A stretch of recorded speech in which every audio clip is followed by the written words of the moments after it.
Good evening, staff, members of the council. My name is Ed Fleming, and I'm here to speak on behalf of the motion. Now, my right to be paid attorney's fees exists however you vote tonight, so I'm not here singing for my supper, so to speak. Mr. Underhill is going to pay me one way or the other. But I'm here because I think this is a very important policy issue. You've had a couple of speakers say, well, why don't we wait to the end of the case? And I've heard that feeling expressed by others. There's an axiom at law, often repeated and ever true, that says justice delayed is justice denied. Now that phrase comes, I traced it back to its origin, and the oldest origin of that phrase comes from William Penn, who was the founder of the Pennsylvania colony, one of the founders of this nation, who wrote, "To delay justice is injustice."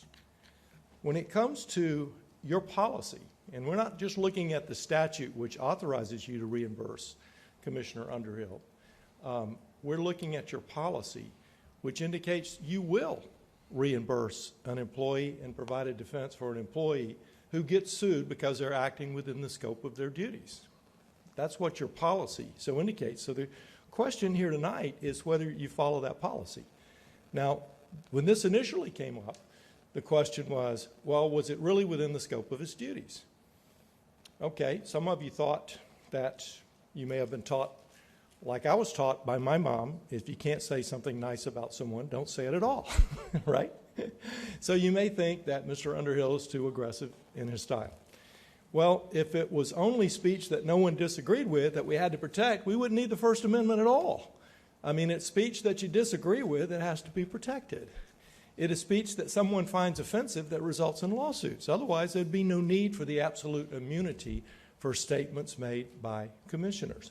So the issue before you is not whether you agree with Mr. Underhill's style.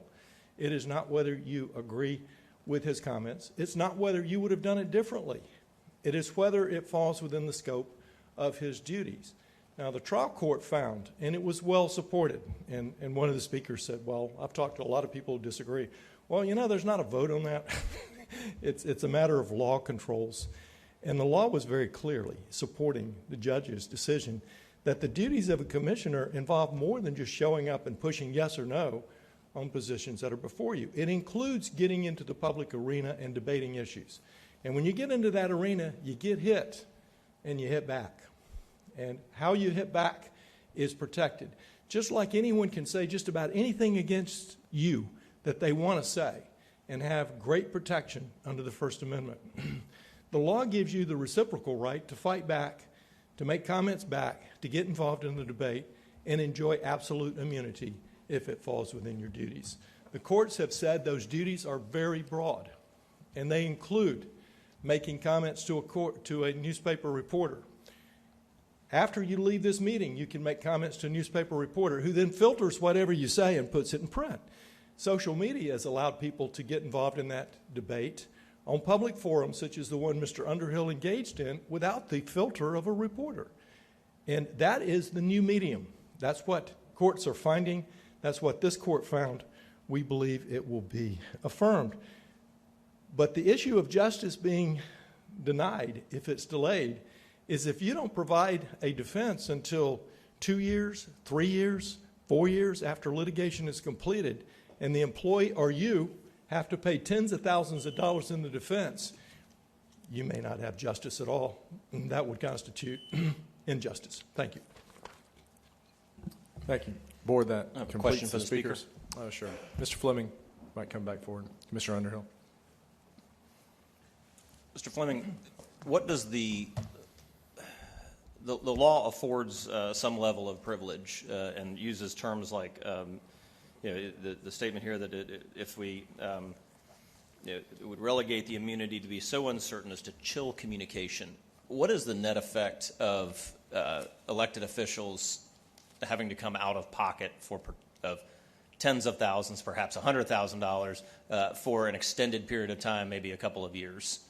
What is the net effect of that on our free society and the way that we do business? Two effects. Number one is I think the commissioners would be loath to get involved in the public debate, and that would be contrary to the duty of commissioners to get involved in the public debate.